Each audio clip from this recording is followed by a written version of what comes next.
Morning to you. Hola.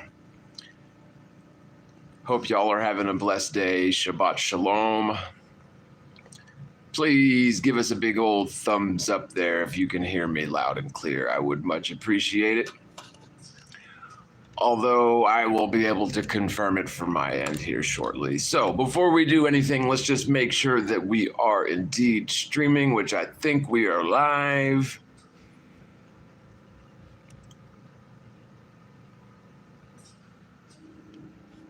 And we've got ads, maximum ads, please. What's up, Stephen Landry? Thank you, brother. Appreciate that.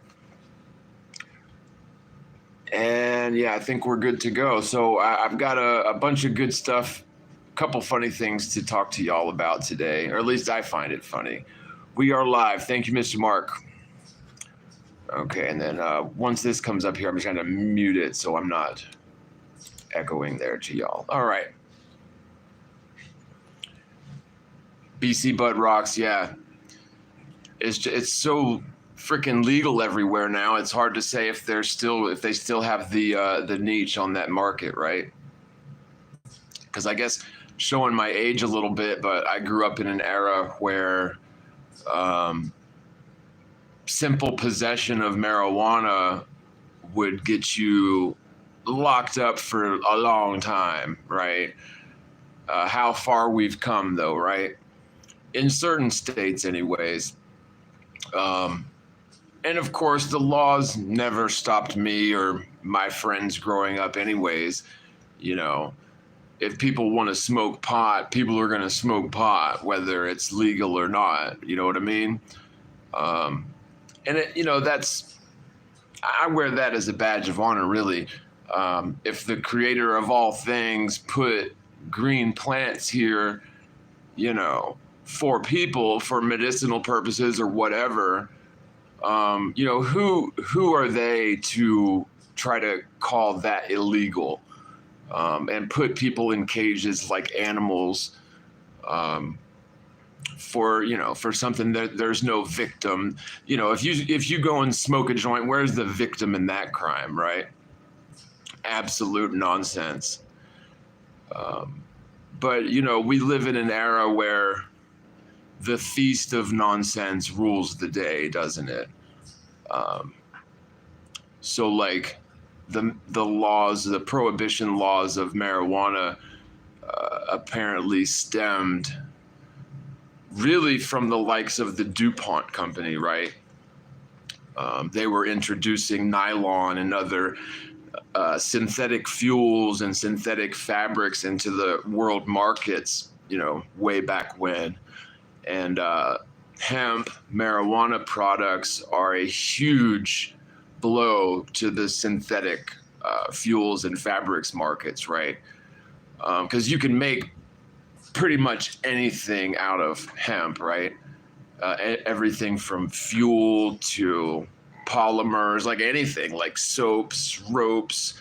It's pretty much one of the most versatile things you'll find. Wasn't it Henry Ford that built a car entirely out of pot and fueled it entirely with pot?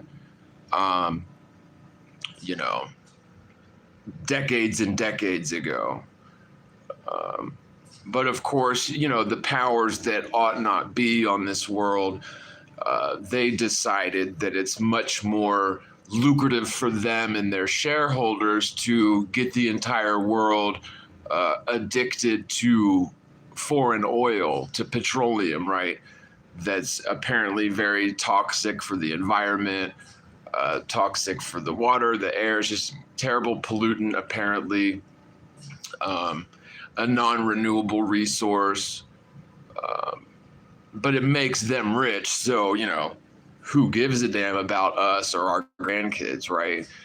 Because the profit margins of these multinational corporations is way more important than anything, right? Anything else is just falls by the wayside, doesn't it?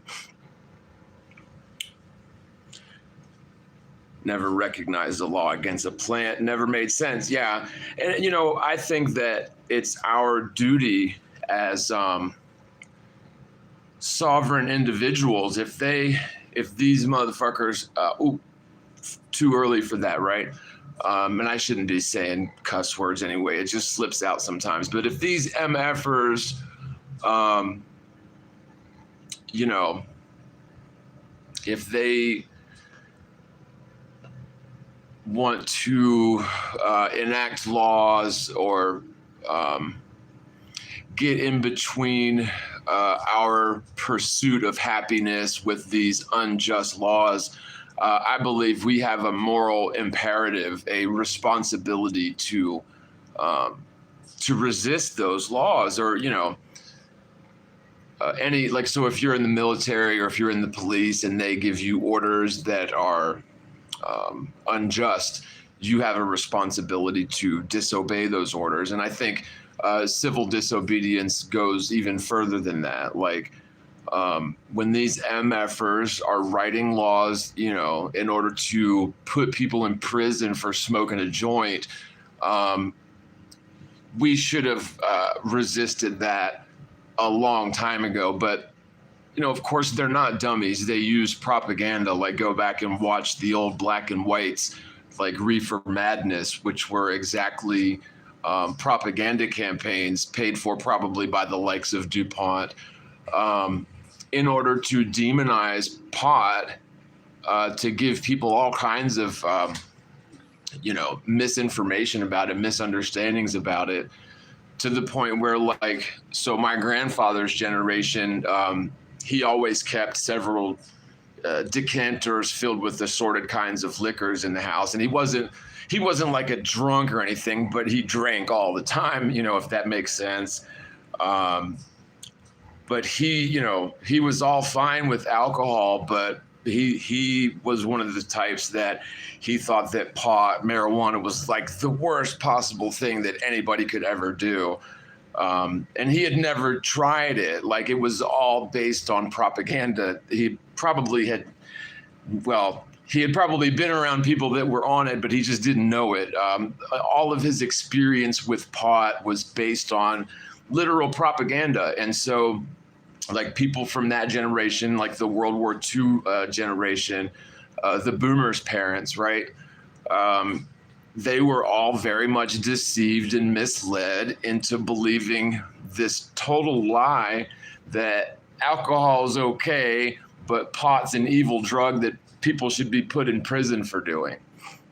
It's just so ass backwards, because anybody that knows anything about alcoholism and pot use, alcohol is a terrible drug. Terrible. It makes people just do stupid shit. It's terrible for your health, terrible for your body. Not to mention the car accidents that it certainly contributes to. People get violent. People do things they don't remember and regret later on alcohol. It's a terrible drug. It really is.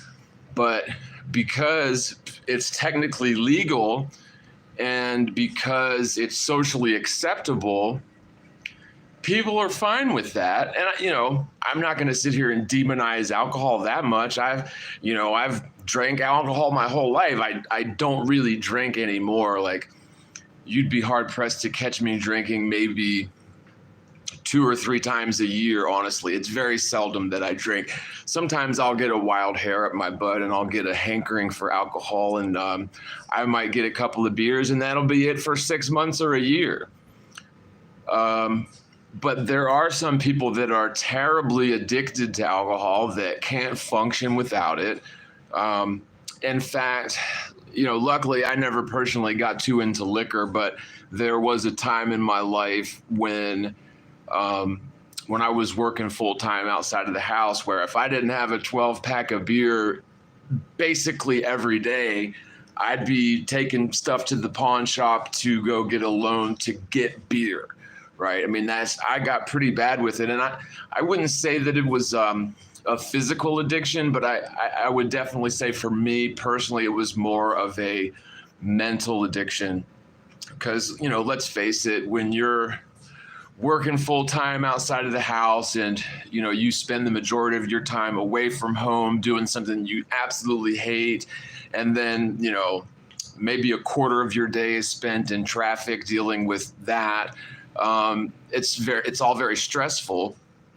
And, I'm the type of person that, I do have, I guess you could say, an addictive type personality. And I also, I'm a rather stressful person in general. Like I do let things get to me that most normal people just don't let get to them. Like even when I'm working a stupid job, like in a restaurant or something, or like doing room service, I'm the type of person where I just sort of, I don't know, I have to make sure everything's perfect, and like it'll upset me if I get behind and I'm not able to, give my customers 100%. Like it gets to me. Like I don't know. Whereas most people will let that sort of shit ride and they don't let their work responsibilities really get to them. I kind of sort of do. And so at the end of the day, I'm a ball of stress. Or at least, especially I was like working outside of the home a lot. And when I got home at the end of the day, like I said, if I didn't have a 12 pack of beer, I'd do my damnedest to get it, or else it would be a bad night. Like, and I was like that for a few years, man. And like, and those sort of patterns definitely started when I was younger. Like, I had a fake ID, by the time I was 15 or 16, that said I was in my early 20s. So, I was the little jitterbug buying beers when I was 15 or 16 using a fake ID. I'm not proud of it, but, that certainly didn't help. And so, yeah, like I was definitely an alcoholic, definitely addicted to alcohol on a daily basis. And, I thank God that I'm out of that. And I really feel bad for people that get heavily addicted to alcohol, because I've seen what it can do. And, I say luckily I never got into liquor. I would say that's because when I was pretty young, like maybe 14, I got a real bad case of alcohol poisoning, just drinking straight liquor out of the bottle on the golf course one summer. And I had never drank liquor before. I had maybe had wine and beer and stuff, but I'd never drank liquor. And so really, I probably should have died, because we just drank so much liquor, but I didn't die. And after that point, when I got like really bad alcohol poisoning and I felt like I was dying for days, ever since that time, if I so much as catch a whiff of like brown liquor, especially, like it just makes me sick on my stomach and is not appealing to me at all. And so luckily for that, like I never got into liquor, thank God. I can tolerate a little bit of tequila. If it's a high dollar tequila, I can tolerate a little bit of it. But other than that, dark liquor, heavy liquor, doesn't suit me, thank God. But so, if you juxtapose liquor with pot, pot is not even close. Like, pot has medicinal benefits. People don't get violent on pot. People probably drive stupider, but much more safely if they're high on pot, if they're driving around on it, which they probably wouldn't do anyway. But, it never really made sense to me why alcohol would be legal and pot wouldn't. And so, even as a jitterbug, I saw the injustice in that and actively and openly resisted those unjust laws. And, I think more people need to do that, because when we as a society allow these inept plutocrats to run our lives by codifying these ridiculous and arbitrary laws that are putting real decent people in prison for years for nothing, it's a travesty. And we supposedly live in this free country where it's the wealthiest, bestest country that ever existed or whatever, according to the shtick. But, in reality, we have the largest prison population in the world by far. And, it just goes to show you that if we don't resist these sort of unjust, inhuman laws that are codified by these inept plutocrats that are running the show, then they, it's like a runaway train, man. They end up, you give these MFers an inch, they take a mile, right? So yeah, that's a nice little intro, but what is the world coming to is what I wanted to start with. What is our plan to implement a peaceful, prosperous, productive future for our grandkids? A vote for one of these plutocrats, is that going to do it? Or is one of these Republican or Democratic inept plutocrats going to swoop in and save the day? I think not. It's not enough. Clearly, the entire system is broken, right? Totally corrupt, totally not functioning. The entire thing, in my opinion, needs to go. It doesn't matter. And some people think that Donald Trump is literally like the second coming, and he's somehow a man of the people and different from all the other politicians. I would say, if that was the case, if Donald Trump was actually, a decent person and like a truther and different from the other inept plutocratic politicians, I think he would have done certain things way differently. For example, maybe pardon Julian Assange would be a big one, or nix the Federal Reserve Bank. The thing is the big problems that we face culturally, especially in the United States, could be, in my opinion, solved so easily. These are not hard problems to solve, but it's going to take big sweeping changes. And what my position is, if we don't do something culture-wide to really substantially change the systemic injustices of our culture, then the Most High is going to, step in and do that for us eventually. And I don't think we're going to like that, because it will probably involve some cataclysmic reset that's beyond our control. But, I do think that if we change the trajectory that we're on, meaningfully and substantially right now, we have a real chance of this peaceful, prosperous, productive future that, the possibilities are endless. I really do believe that. And it's not that hard to do, I don't think, but, like I said, it's going to involve some major changes to the underlying system that is totally corrupt, totally not functioning, totally broken, run by inept, totally arrogant, disconnected plutocrats that, they worship the dollar. Let's face it, they worship at the altar of scientism and they worship at the altar of the dollar. And this applies to Christians too, doesn't it?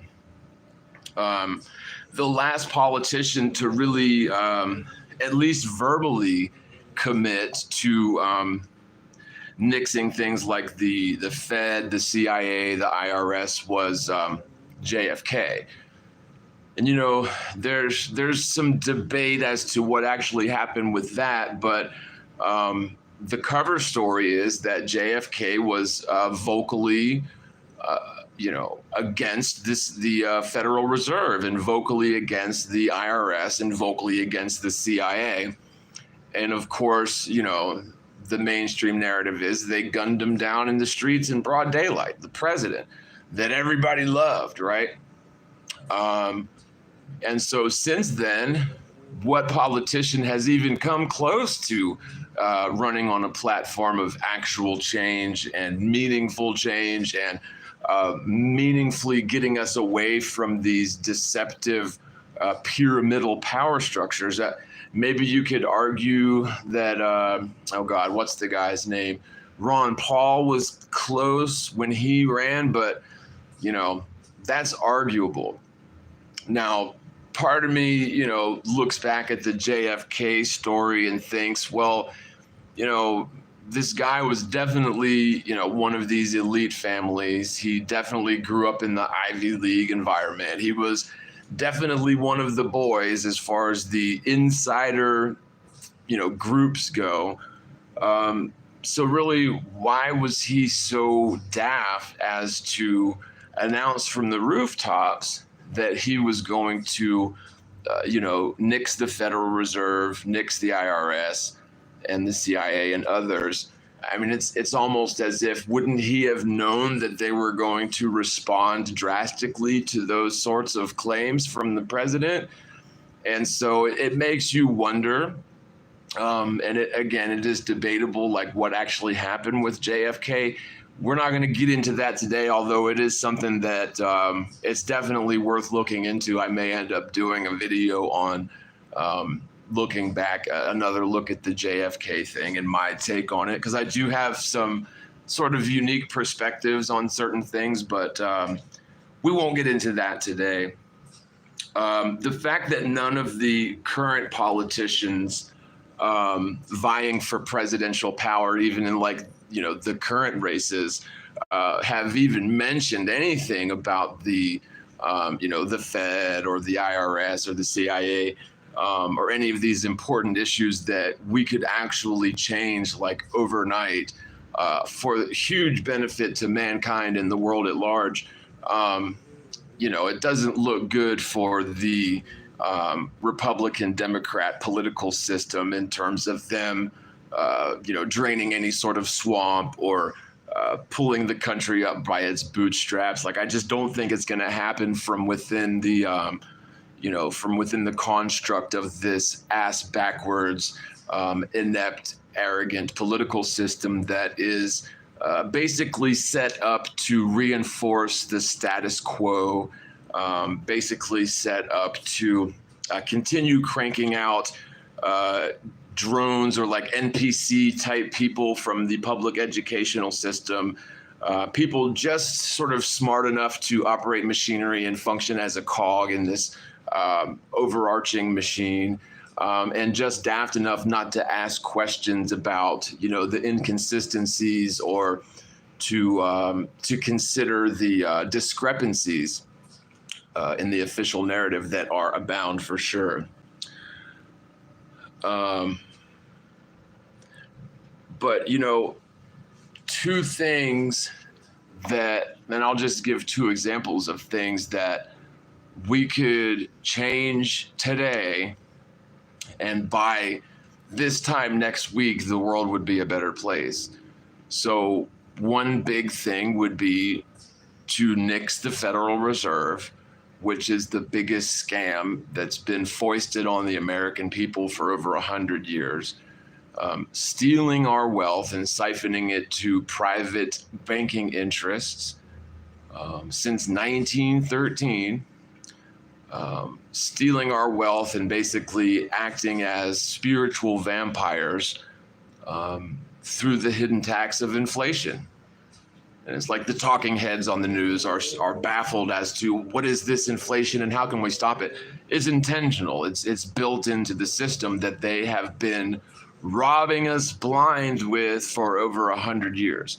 So if we were to nix the Fed today, and also get them to stop poisoning our water with sodium fluoride today, just those two things, if we could get those two things to change today, the world would be a much better place this time next week.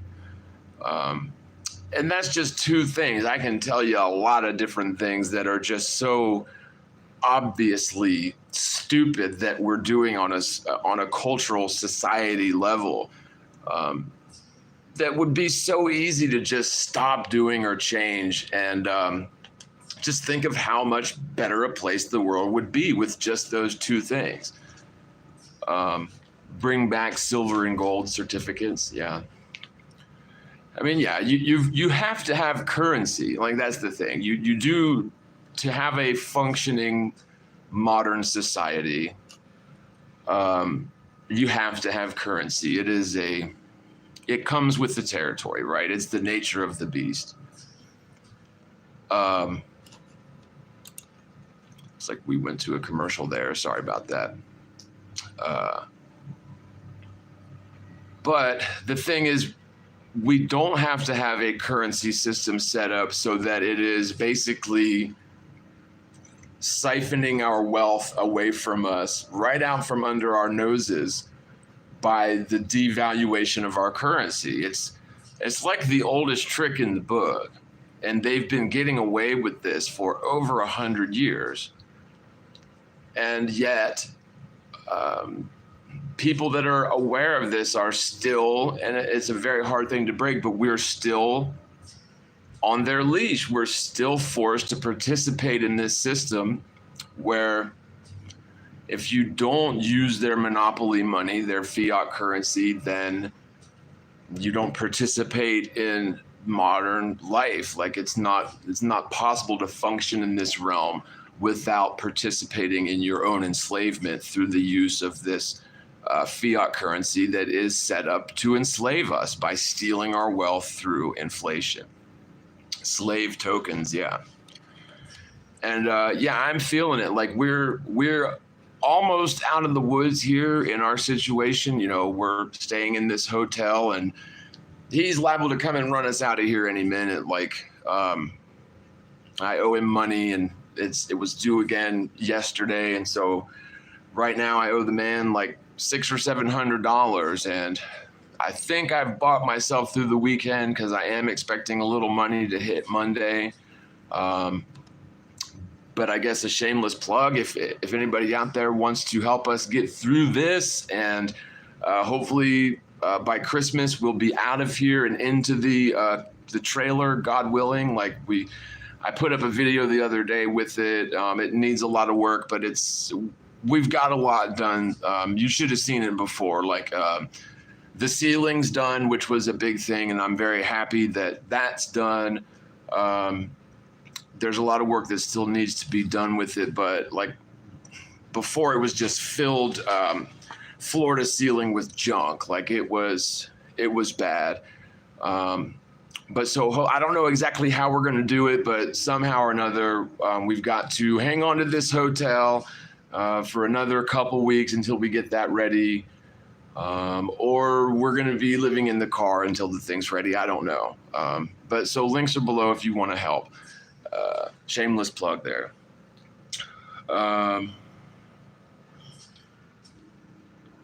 But, you know, guys, and I mean this, we've allowed untethered greed and these inept, disconnected plutocrats to run the political show and dictate policy from the top down for far too long. They turn a blind eye to the Federal Reserve scam because obviously they're benefiting from it. There's a small group of people that indeed benefit from this scam. And so, of course, they're never going to, act to change it. We're going to have to do it.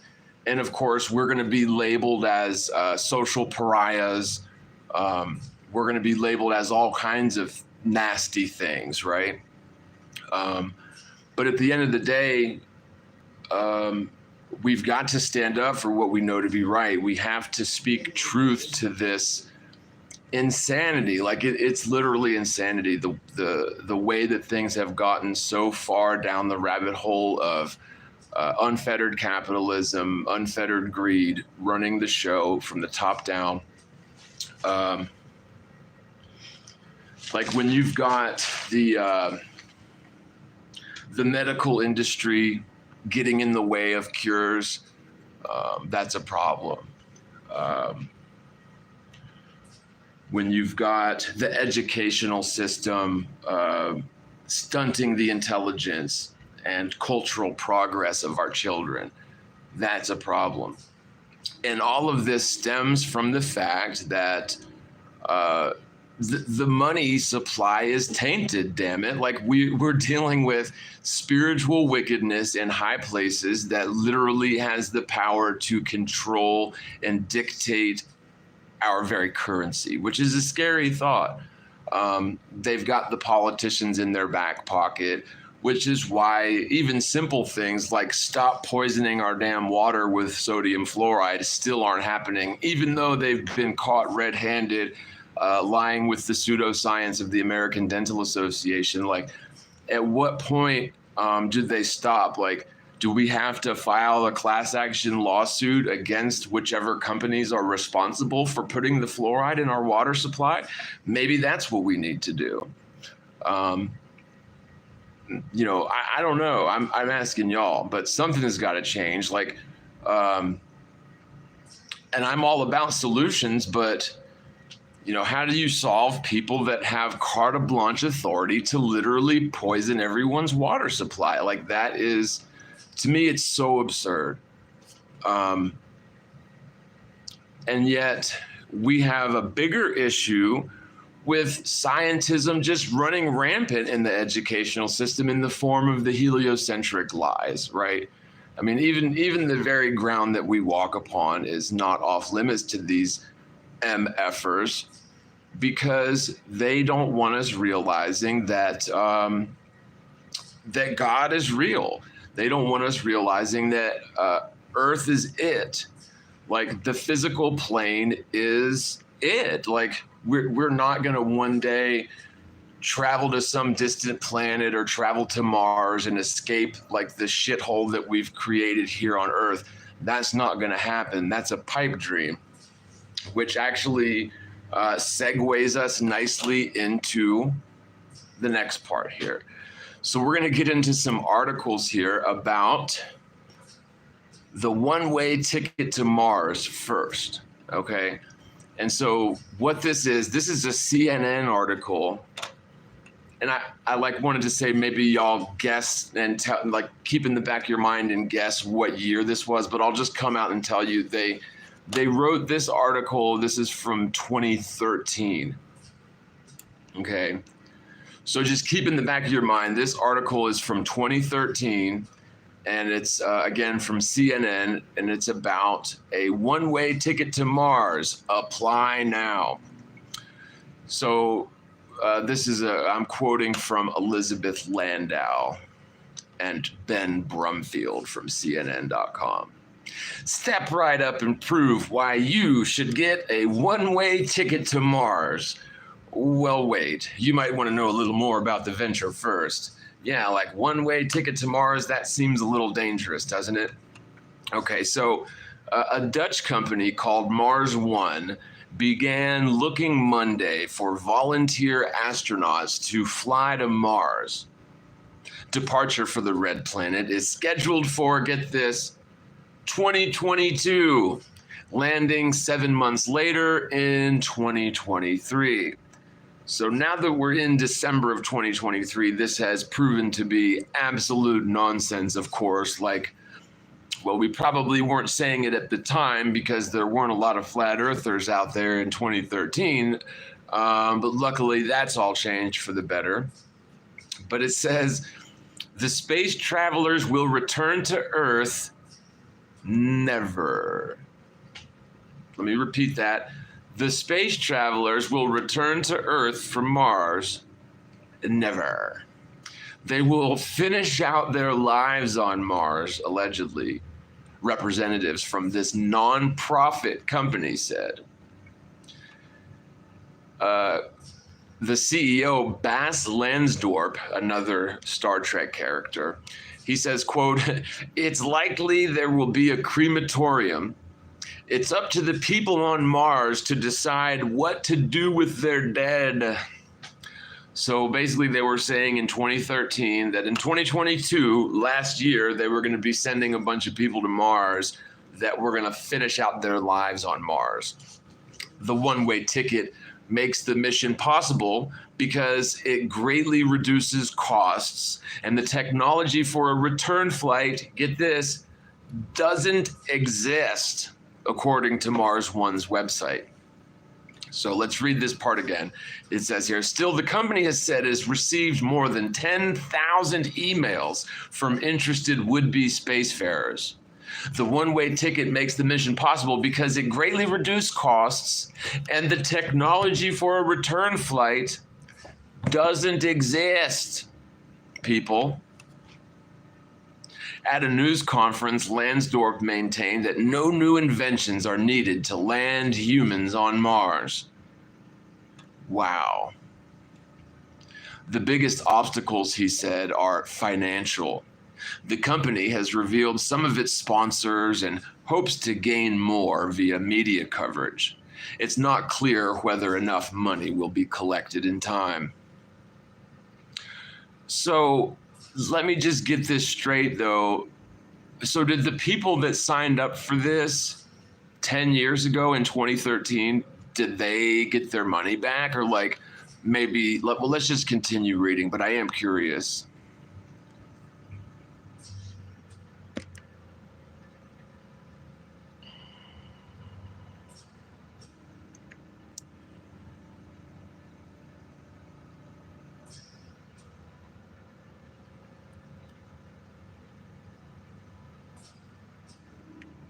Okay, I think I did it.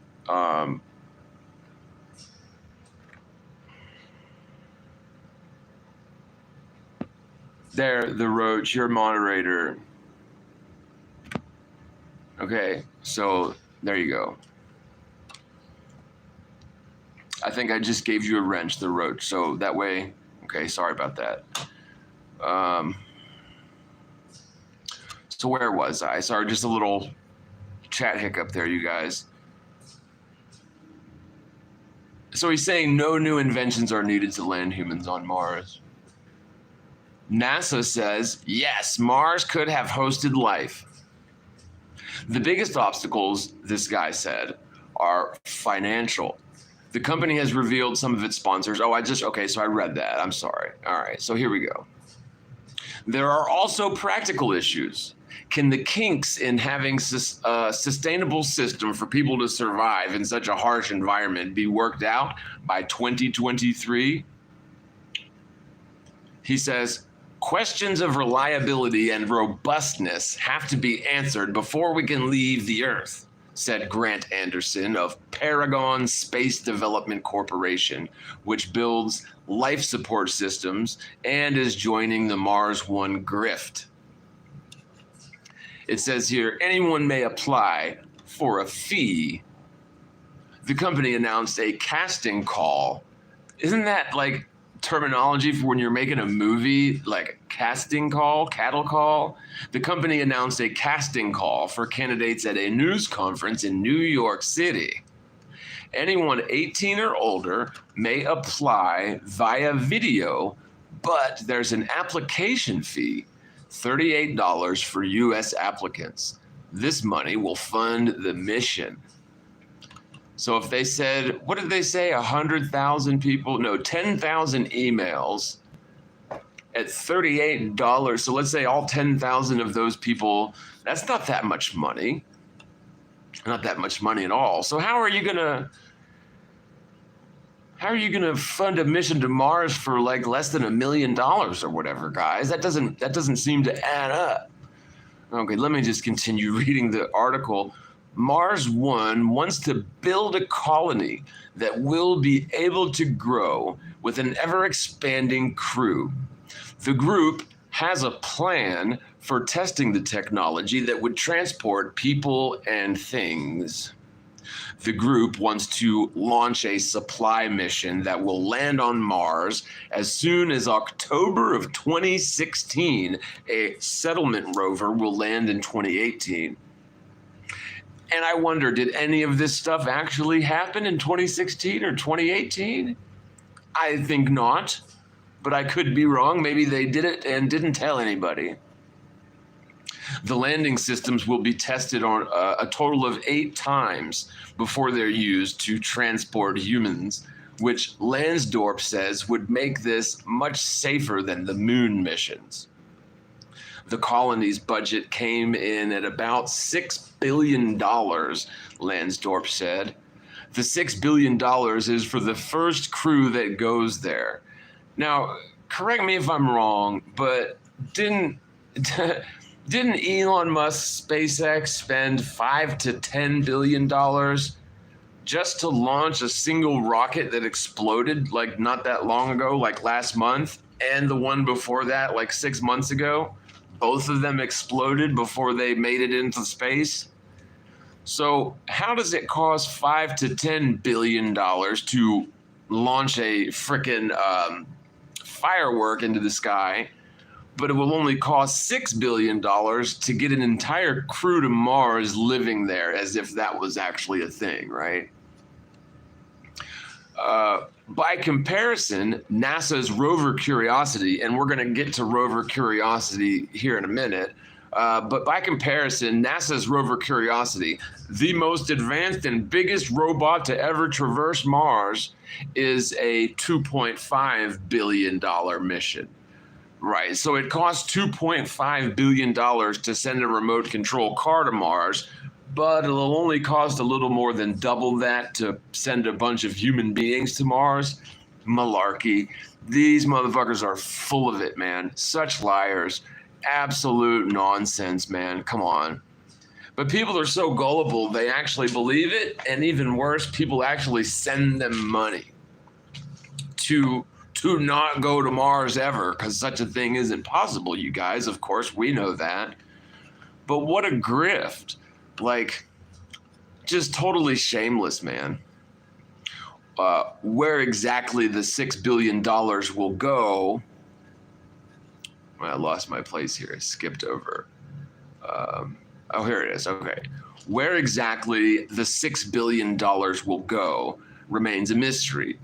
Lansdorp said he didn't want to release an itemized budget because of competition. Whatever the hell that's supposed to mean. The prince says John thinks he's smart, but he lives in a hotel. Yeah, I'm not a dummy, that's for sure. And if for some reason you think that someone's bank account is any ways related to their intelligence is kind of silly. I know plenty of absolutely moronic, very rich people, and I know lots of very intelligent people that are not rich and homeless, actually. So, like, whatever, man. Like, you're not hurting my feelings. I know that I'm an intelligent person. It sucks that I have to live in a hotel, but you know what? What an asshole, man. Like, what have I done? Block you. Like, what a fucking...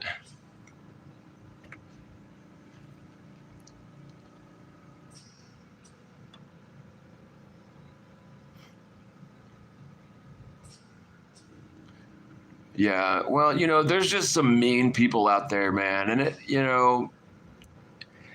I could care less. Like, money is not important to me at all. Like, it really isn't. Maybe it should be, but you're not going to take money with you when you die, unfortunately. The love of money is indeed the root of all evil. So, be that as it may.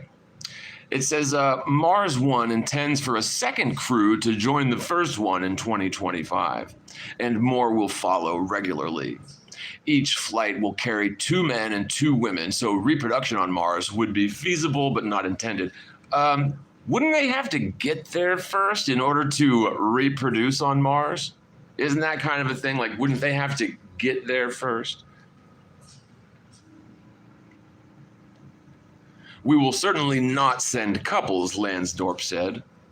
At the news conference, Lansdorp said he'd like to go to Mars himself, but he isn't because his girlfriend won't be coming along. I have a really nice girlfriend, and she doesn't want to come with me, so I'm staying right here.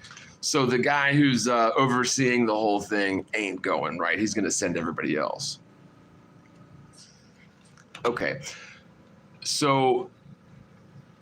since they mentioned, I was going to talk about it later, but okay, so the Mars Pathfinder.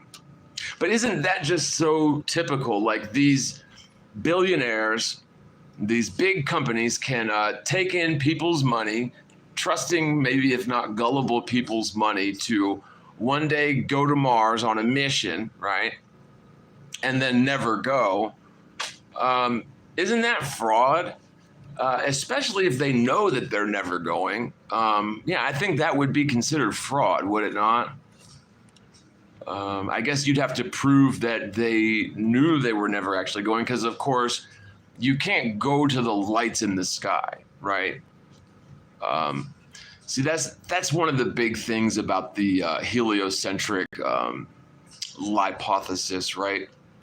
Is they've convinced everyone that there are terra firma, physical world spheres flying around in the sky, right? And so they're taking advantage of people's gullibility. But really, like I said earlier, the Earth is it, you guys. The Earth is the physical plane, right? And the things in the heavens are nothing like unto stuff on the Earth. Like, it's, as far as I can tell, it's not even a physical plane. It's the spirit realm up there, or the celestial realm, if you will.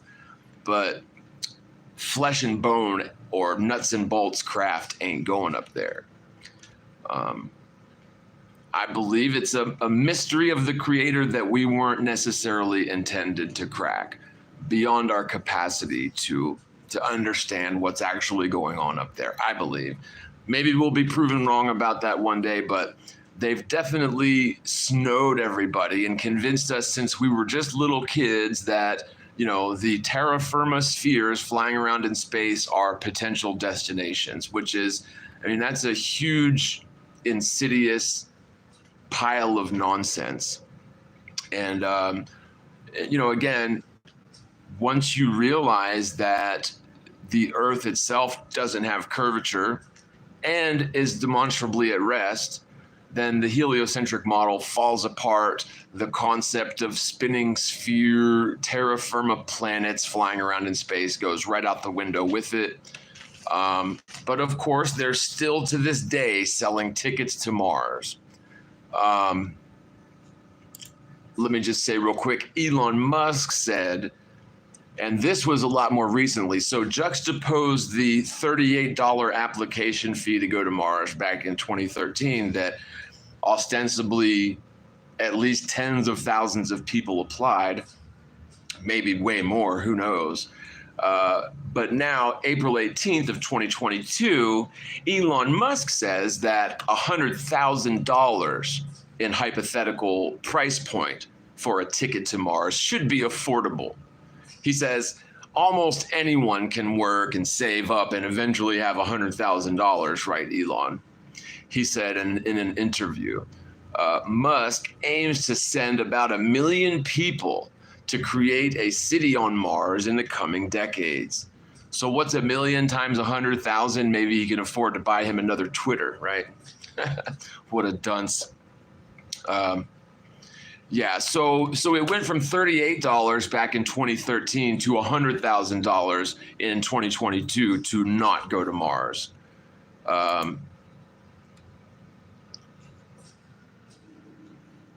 And also Virgin Galactic. So this is just from June of 2023.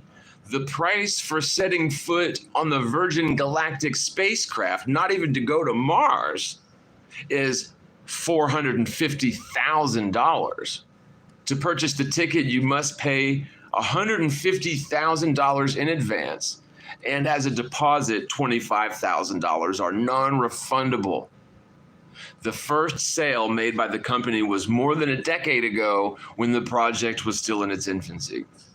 So do tell, though, if Virgin Galactic is currently right now charging $500,000 just to set foot on their craft that goes up, as high as a freaking weather balloon might go, not space, by the way, not to Mars. If that's $500,000 basically, then how is Elon Musk going to do it for $100,000? I would love to know. Or is this just more of Elon Musk blowing smoke up everyone's ass? And I think that would be the latter, right? But what nonsense. And so they're still doing it to this day. Like, maybe we should get in on the space hustle, guys. Then none of us will have to starve or do without or have to worry about, losing their home. Maybe we should get in on the space hustle, and maybe we can start selling tickets to Mars. 10 or 20 years from now, maybe you'll go to Mars. And then when it doesn't happen, we can just blame it on Elon Musk or blame it on Richard Branson, right? But I think maybe we're in the wrong business. Maybe we should start selling tickets to space to you guys and get that money, right? Because money is obviously a direct metric of someone's intelligence. Everybody knows this, right? Of course it is. Totally pathetic. Yeah, so right on to the Mars Pathfinder rover. So Mars Pathfinder, the rover, was launched December 4th, 1996, and allegedly landed on Mars, Ares Vallis, in July 4th of 1997, Independence Day. Well, isn't that quaint? It was designed as a technology demonstration of a new way to deliver an instrumented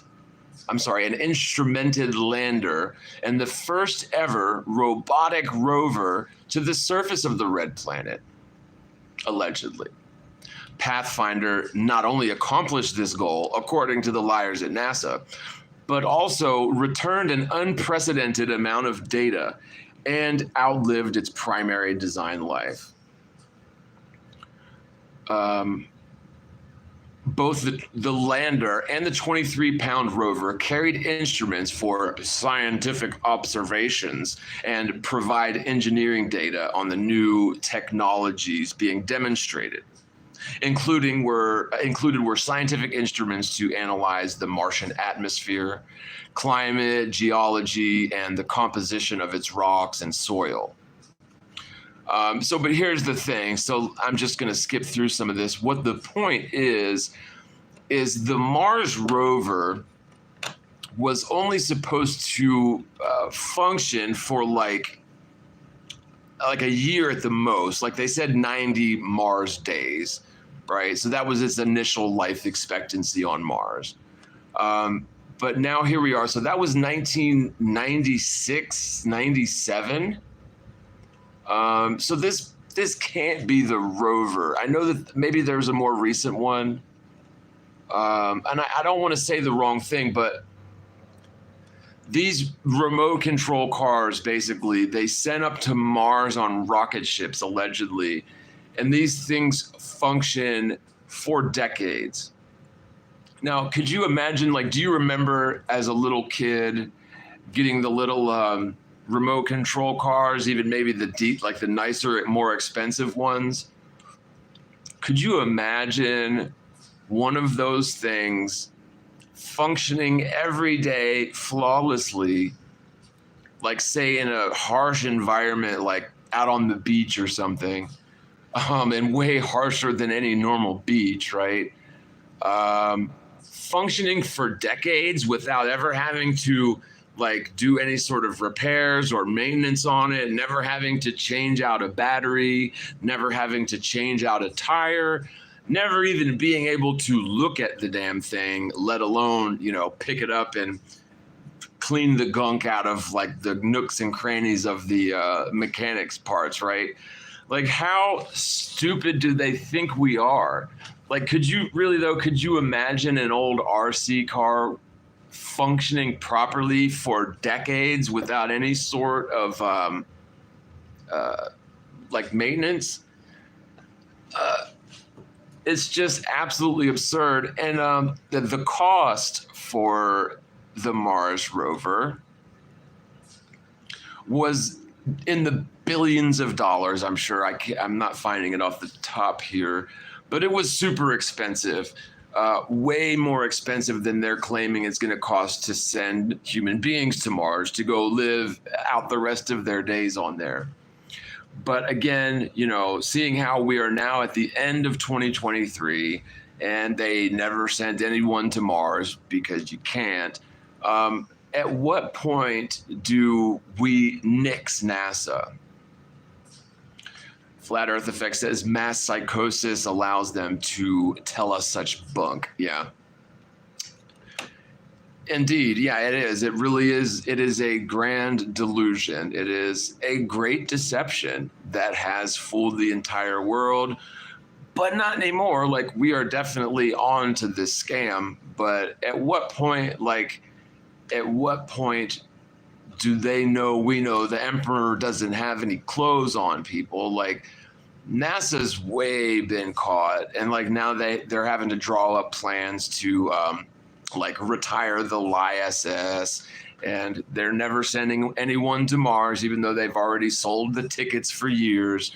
At what point does NASA lose any face at all?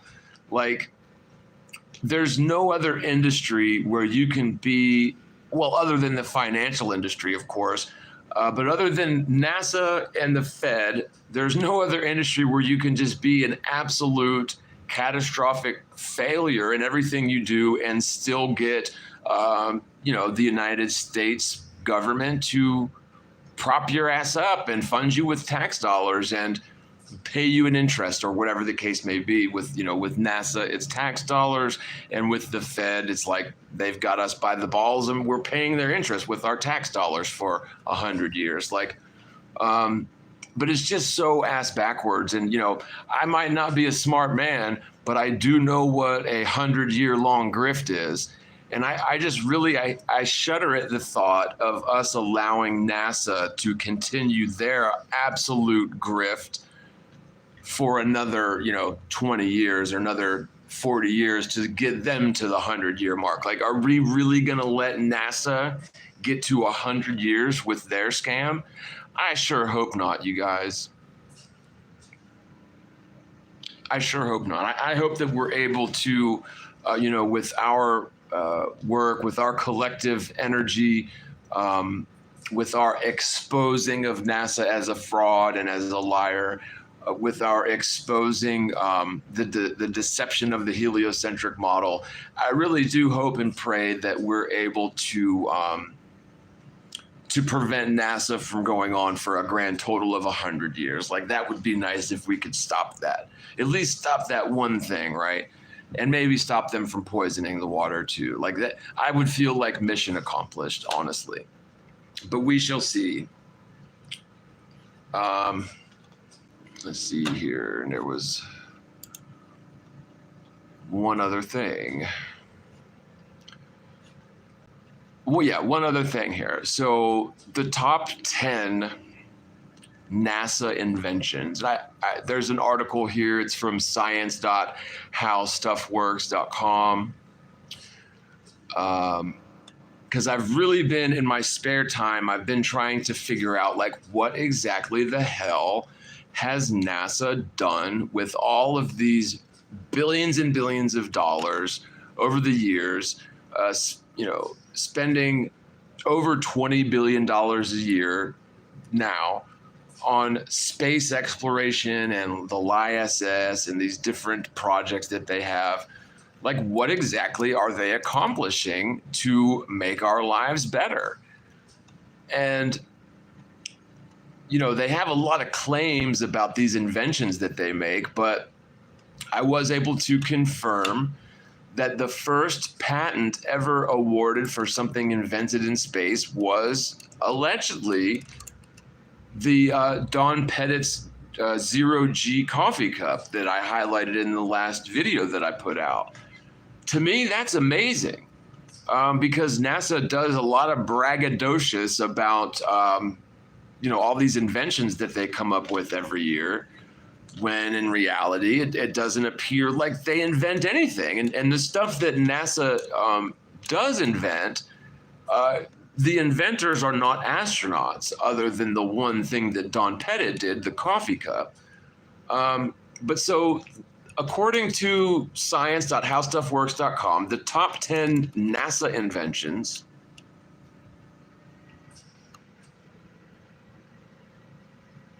the first thing is memory foam, according to this. So it says here, in the early 1960s, an aeronautical engineer named Charles Yost worked on technology designed to make sure that the Apollo command module and its astronauts could be recovered safely after landing.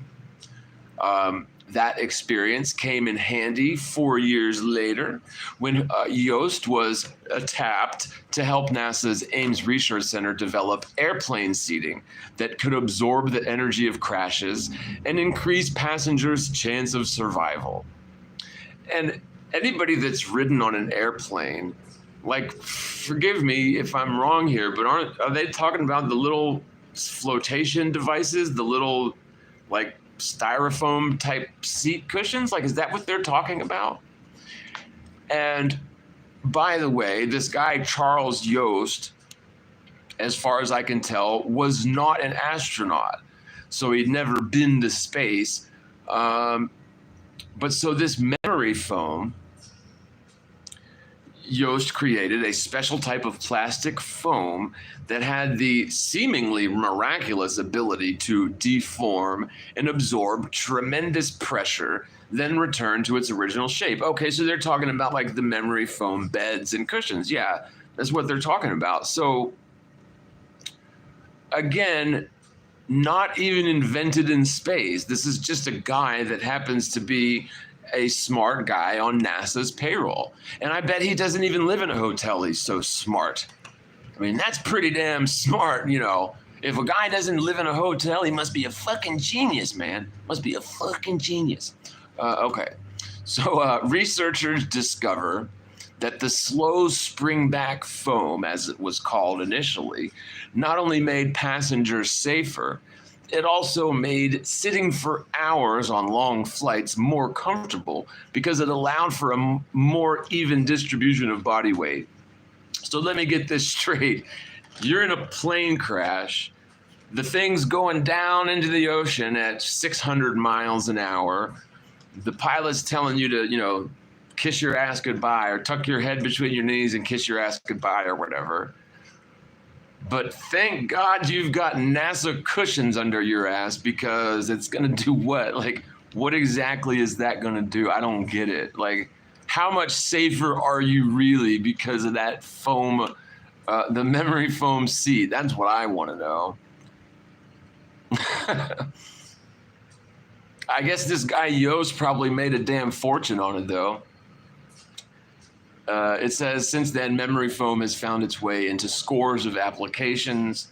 In the 1970s and 1980s, pro football's Dallas Cowboys team used it to line players' helmets to reduce the trauma of impact on the field. That's actually a good thing. I played football for a number of years when I was younger, and the impact. There's a high impact sport football is, right? And the worst impact is your brain impacting the inside of your skull on every down. And I played on the offensive line. I played left guard for every year I was in football, offensive left guard. And every play that you're involved in, you're going to collide with the dude across from you if you're doing your job right.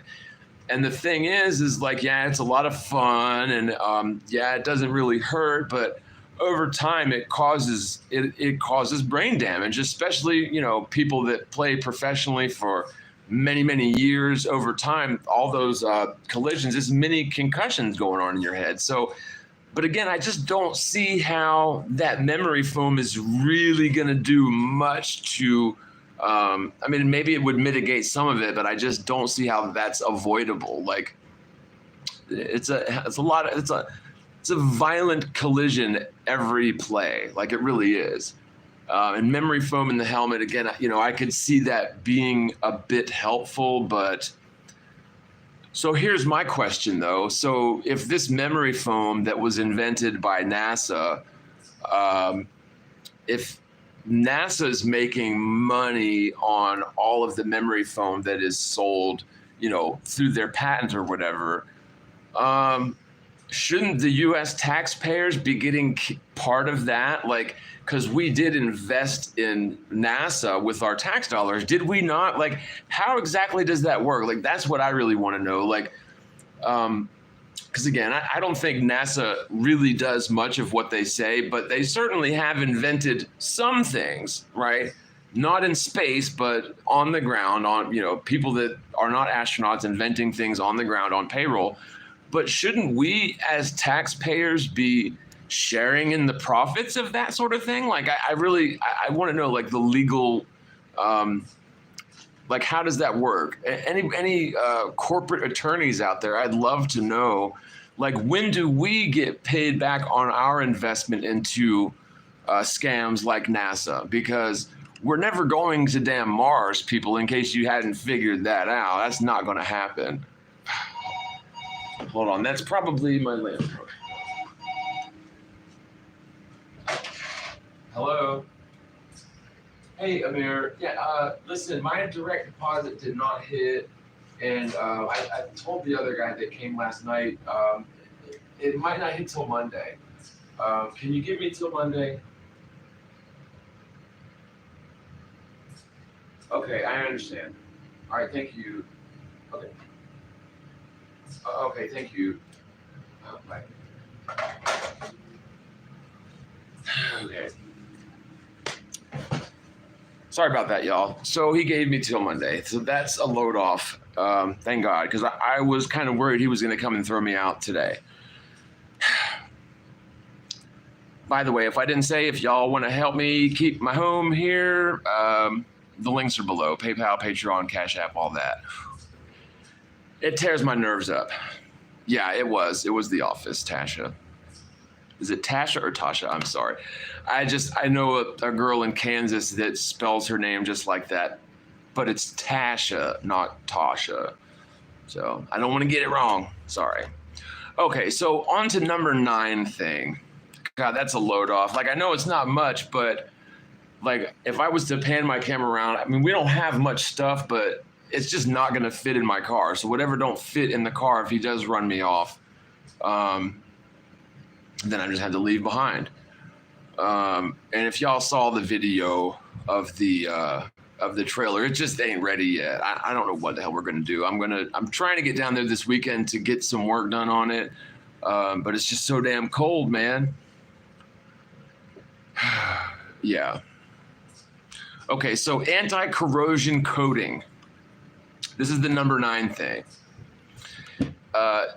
One challenge with lying about space exploration is that equipment must withstand radical conditions, from the heat of rocket exhaust to extreme cold in space.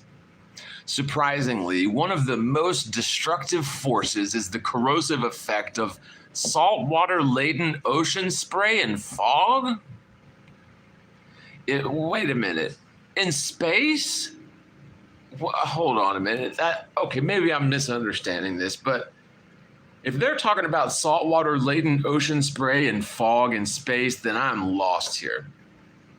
It says it rusts gantries, large frames that surround rocket launch sites, and launch structures at NASA's Kennedy Space Center in Florida and other coastal facilities.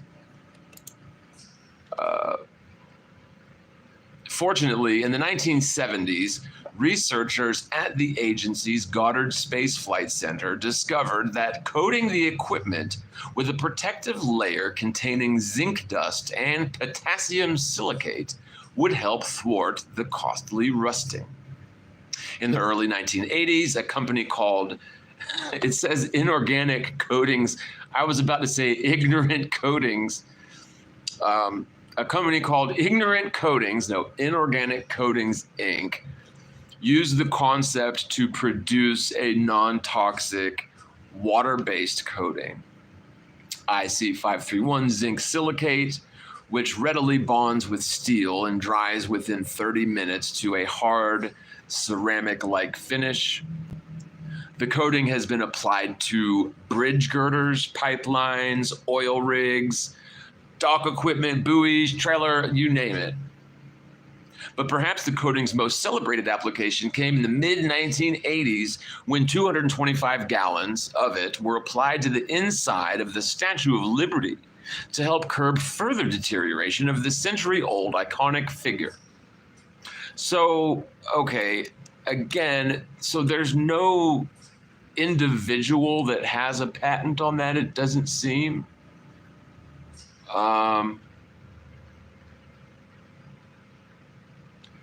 So it looks like that whatever this solution is, they've sold it for commercial, industrial use, like anti-corrosive, anti-rust type thing. But again, I would argue that this wasn't invented in space, not at all. It was invented apparently, ostensibly by NASA here on the ground, on the physical plane of reality. But again, when does the American people get their return on these investments? Never. So here's there's like a little insert here. It says, no, NASA didn't invent that. Two products are often mistakenly attributed to the space program. First, Teflon, actually invented by DuPont back in 1938, comes full circle, like we were talking about DuPont at the beginning of this, weren't we? So Teflon was not invented by NASA. And then the powdered breakfast drink Tang was actually invented or developed by General Foods, now Kraft Foods, even though it was on the menu when astronaut John Glenn ate and drank in space in 1962. So I did not know that. I was under the impression that that NASA had invented Tang as well, but that's Kraft. Wow. So that's news to me. So NASA did not invent Teflon, nor did it invent Tang. You learn something new every day, don't you? So the number 8 thing, it says arteriovision. Since the mid-1960s, scientists in the image processing lab at NASA's Jet Propulsion Laboratory, JPL, have been working to improve video imaging software so that astronomers can turn space probe data into increasingly vivid, high-resolution images of distant planets and other celestial objects. In recent years, medical researchers have applied some of NASA's software innovations to peer not into the sky, but into patients' circulatory systems for signs of atherosclerosis, a common disease in which fatty material builds up inside arteries and threatens to cause heart attacks and strokes. The California Institute of Technology, which manages JPL for NASA, licensed the technology to a private company, Medical Technologies International, whose chief engineer, Robert Seltzer, was a veteran of JPL research. So here again, see, this is another thing, like, I really would love to know, when do we, as taxpayers, receive any sort of return on investment in NASA? Like, I really would love to know. And, you know, when it comes to medical procedures and like these sorts of things that they're describing here with the, what do they call it? My computer's so slow, so I can't scroll without overdoing it. Arteriovision, right? When do we get compensated for our investment in that? Like you would think. So, and I know it sounds like so foreign to us, like in the capitalist mindset of America, but look at Kuwait, right? Or like look at the United Arab Emirates, okay? Those countries, if I've got my facts right, and I'm sure I'll be corrected on some nuance that I don't have 100% right, but those countries, especially, I know for sure the United Arab Emirates, and yeah, I believe even Kuwait, their people are like the richest people in the world by far, like on a per capita basis, right? Because they share the wealth. Like So here in America, a company strikes oil, the company and their shareholders get rich, right? And they make a shit ton of money, and then they hoard that money, and trickle down economics doesn't work, right? That's a load of malarkey, right? Love Reaganomics, though, don't we? But no, in like Kuwait and United Arab Emirates, it's public. Their citizens share in the wealth of the country. And you know, I know that sounds far-fetched again to the capitalistic American society, but it wouldn't be that hard to set up systems that would create overall general prosperity for everybody, where everyone would benefit. But like the super rich people might not be able to get, you know, 3 private jets. Like they might have to suffice with 1 or 2 private jets, right? Or they might only be able to have 10 Ferraris instead of 100. You know what I mean? But again, so like NASA as a government agency, when they start creating technologies that are making money for themselves and their shareholders, I guess, right? But when, again, this is something that we should probably look into, because if we are serious about nixing NASA, which I definitely am, like we should get rid of these motherfuckers. They've been lying their asses off for decades. But, you know, the people that work for NASA that are actually doing something and inventing things, apparently, there's definitely still a place in the world for those guys. We just don't need the middleman. We don't need NASA pretending to be in space and lying to everyone in order to, siphon the money from their inventions into what? Like, it's just all very much ambiguous, black budget nonsense that I'm sure it's all very well classified and top secret, so that you and me aren't privy to know, you know, what happens with that. But in my opinion, it is a fair question. Like, if NASA is part of the United States government / military, then in my opinion, then the wealth that's generated from their endeavors should be a public trust, a public resource. And if you disagree with me, I don't care. Fine, we can disagree. And you know, I'm not a socialist type of person. I'm certainly no capitalist. That's for damn sure. I'm probably one of the worst capitalists in the history of capitalism. But you know, it just makes some degree of sense to me that people are important.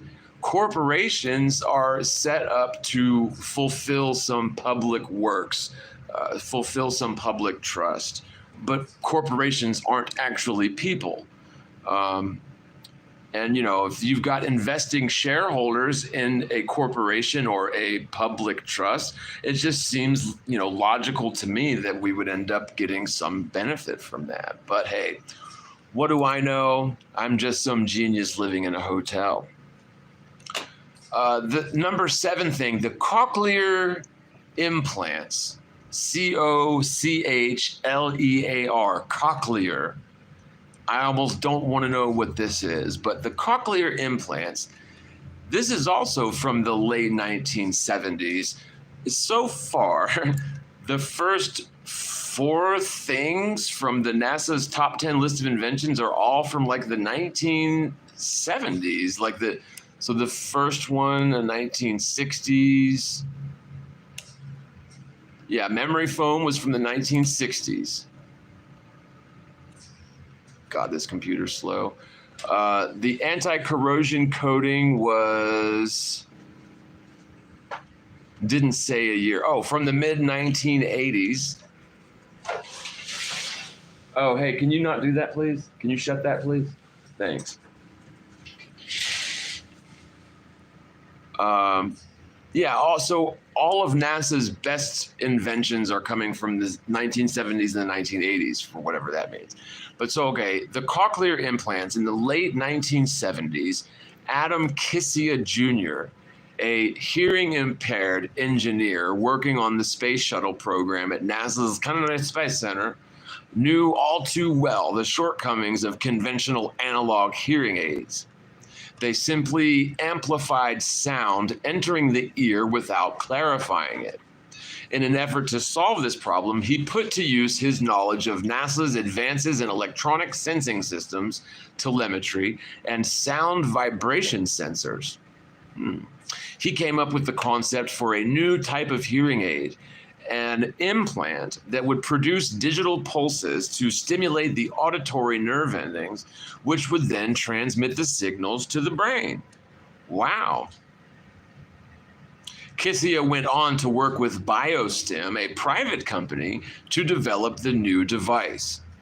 So that's interesting. So, like, he worked with NASA to basically come up with the technology, to come up with the ideas, and then he took that to a private company in order to to make the most money from it, to have his name on the patent. For whatever reason, it didn't behoove him to continue with NASA when they rolled that technology out to the medical industry.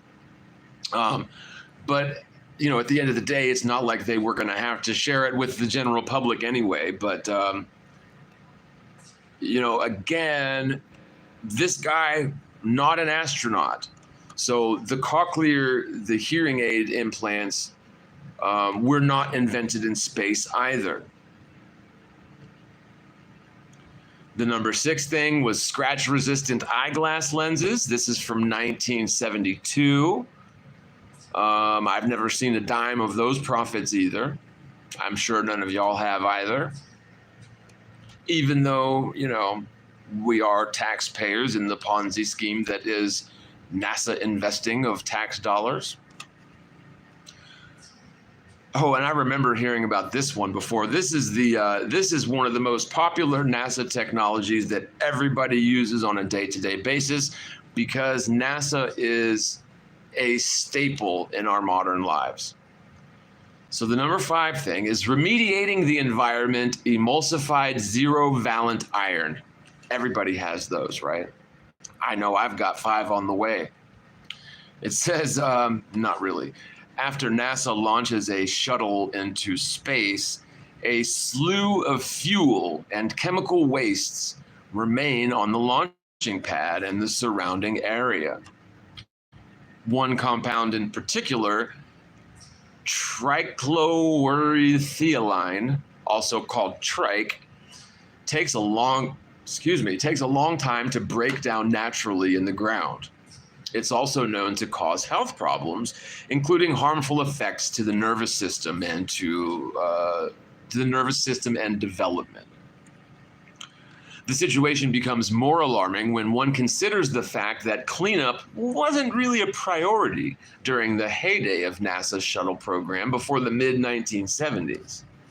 In fact, trike waste was placed into the ground under the assumption that the compound would just evaporate. It did not. It did not evaporate, okay? But NASA caught on and devised a method to break down the waste. Rather than physically removing it, NASA scientists Jacqueline Quinn and Kathleen Brooks Lofton invented a solution that helps break down trike into non-toxic byproducts with no harm to the environment. They won both the agency's Commercial and Government Invention of the Year in 2005. Okay, so there's one that it seems like the technology started in the 1970s, but for some reason it was Invention of the Year in 2005. But finally, we get one invention on this top 10 list so far that occurred sometime after the turn of the last century, right? So NASA's been busy so far. They've done one thing this century. Pretty impressive. The number 4 thing here was an insulin pump. What do NASA and diabetes have in common? They both suck. That's what. They both suck sweaty donkey balls. What do NASA and diabetes have in common? For starters, the agency has made treating the condition easier, thanks to researchers working on the Mars Viking spacecraft. Back to Mars again, huh? At that time, the chance of traveling farther into space also presented challenges in monitoring astronauts' health, prompting the team to find new ways to oversee astronauts' vital signs. Similar monitoring systems were adopted to help treat individuals with insulin-dependent diabetes, also known as type 1. As a result of the Goddard Space Flight Center's work, medical experts created implanted devices that can monitor a person's blood sugar levels and send signals to release insulin into his or her body when needed. The technology, known today as insulin pump, has helped monitor the health of people living with diabetes since the late 1980s. So again, I would argue that this is another one of those things that was not invented in space. It was invented by people on the ground on NASA's payroll that somebody's making money from if it's applied to medical treatments. Again, these sorts of things, in my opinion, the profits should clearly go back to the public, right? But no, I'm sure it's going to line the pockets of some plutocratic oligarchs,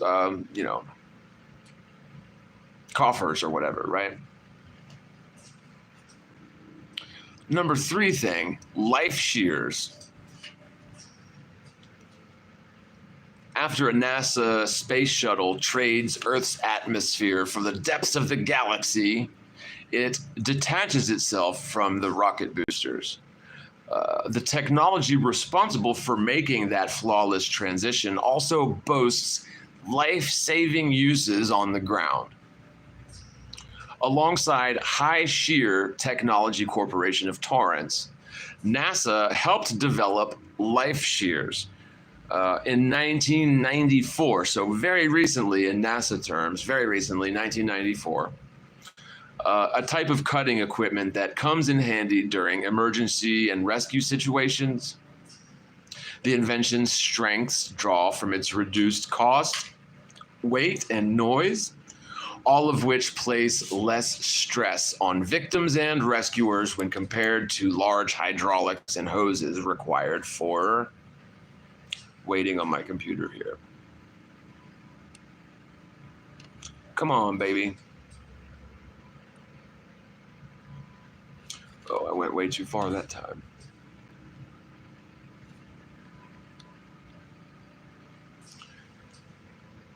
Hoses required for previous operations.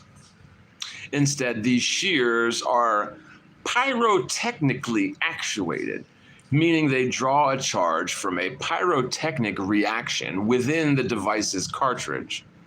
It's the same concept NASA uses to separate shuttles from their booster rockets midair, except on a much smaller scale. Well, so isn't that special? Again, a technology not developed in space by astronauts, right? So, and we've got just a couple more things, but I'm sensing a pattern here, and that pattern looks like the lying Freemasons who pretend to be in space never invent anything except the one thing, the coffee cup, Don Pettit. The 0G coffee cup was the first invention ever invented in space. This decoupling thing was, allegedly part of the rocket decoupling, but the same technology was used for these life-saving applications. Again, not invented by any astronauts, which isn't a big surprise because if you've ever, watched interviews and presentations of these astronauts, they really aren't the sharpest knives in the drawer, if you know what I mean. Number 2. Oh, wait, there was a little tidbit here. Hold on. So for that last thing, the the decoupling, the life-saving thing, the life shears, have helped search and rescue teams save individuals trapped in wrecked cars or collapsed buildings. The invention loosened victims from dangerous debris immediately following the Oklahoma City bombing in 1995 and the 9/11 attacks on the World Trade Center. So probably saved some lives. Definitely good on you, NASA, for that. But again, we don't need to send lying Freemasons to pretend to be in space in order to get these technologies. The people that are inventing these sorts of things are perfectly capable of inventing things without NASA doing the whole lying Freemason thing, right? Number 2, the charge-coupled device. Because everybody has 2 of those, right? I mean, we just couldn't live without NASA technology, let me tell you. NASA is so important to our day-to-day lives, we would just be in the frickin' Stone Age without these technologies, right? If you were to peek inside the Hubble Space Telescope, you'd find a lot of high-tech sensors and wiring. But one piece in particular has found its way into the medical realm on Earth. Because one thing's for sure, anything that has medical applications is going to make you a bunch of money, right? Because people will pay pretty much anything to keep their health going, right? So these charge-coupled devices, CCDs, possess the ability to digitize light into data. In other words, they offer an easier way to convert light energy from photons into digital images than other imaging methods. So in 1997, NASA created super sensitive CCDs for Hubble to increase the quality and breadth of the phenomenon it could image in the cosmos.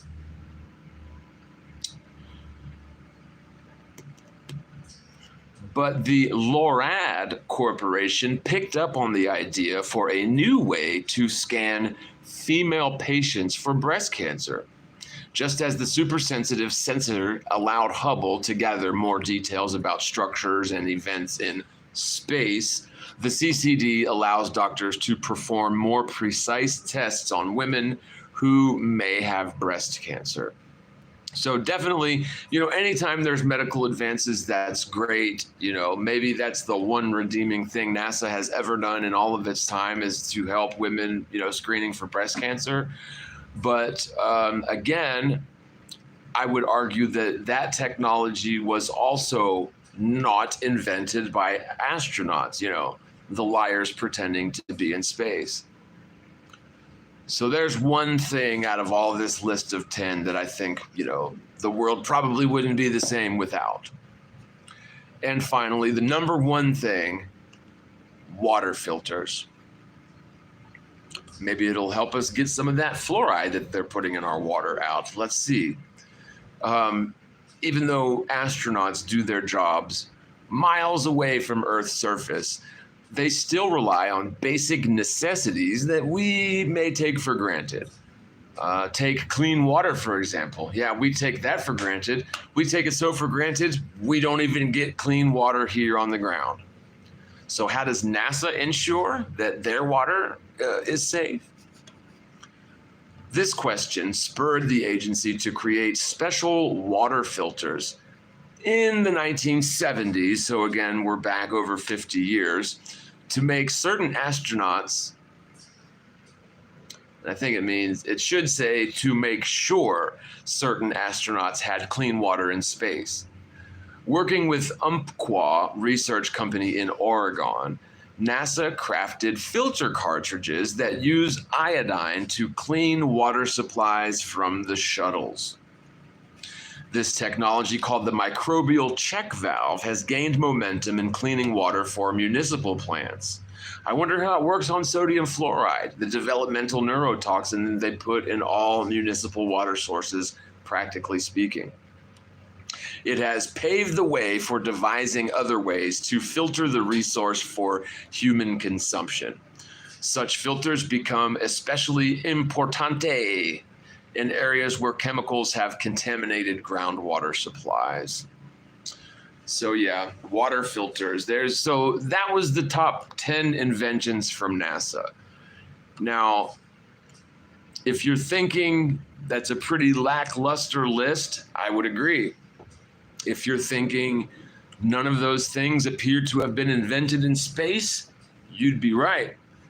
Because again, the first thing ever invented in space was in, like, what was it, 2010, 2013 by Don Pettit, the so-called zero-G coffee cup. That's it. So everything NASA has patented and invented was no thanks to outer space nonsense. All the lying, braggadocious Freemasons pretending to be in space are laughing their asses off at us and the fanboys alike, because we've bought into this nonsense for so long, and that nobody's stopping them. Even though they're caught red-handed, they're still getting every penny of their $50+ million a day budget. And what are they doing with $50+ million a day, you ask? Not much. They haven't really done much since the 70s. Space is gay, yeah, totally. Okay, so we went for a little longer than I had anticipated, a full hour and a half, and I covered everything that I set out to cover, so that's good. Just wanted to check in with you guys. Again, I thought it was so funny, the article from over 10 years ago about the one-way tickets to Mars that never happened. When are people going to learn? I don't know. Maybe one day. But let me wrap this up, you guys. I appreciate you sitting with me. Again, we're definitely not out of the woods here. I'm hoping to get moved into my trailer by Christmas, but it's not ready. And if we don't come up with some kind of a miracle this weekend, we'll be put out in the street come Monday. So keep us in your prayers. Hit me up. You guys know how to get a hold of me. And thanks so much for sitting with me. I hope you all have a great weekend. One love, and we'll see you very soon. New content cooking in the works, so be on the lookout for that very soon. All right, guys, take it easy.